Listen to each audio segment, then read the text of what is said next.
ও হাই হাই তোমাকে বিৰিণা প্ৰথম দেখো যিদিনা অন্তৰে কান্দিছিল জানানে মোৰ সিদিনা পদুমৰ পাহি যেন দেহা তোমাৰ ধুনীয়া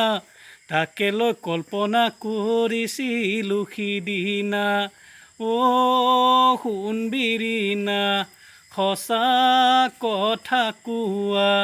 আছেনে কোনোবা তোমাৰ ভালে পোৱা আজি মই বিৰিণা সঁচাই অকলশৰীয়া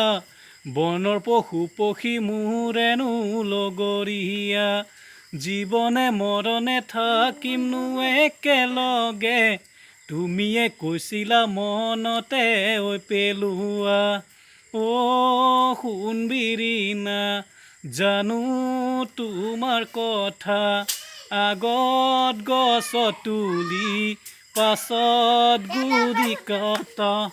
আগত গছত তুলি পাছত গুৰি কাটা।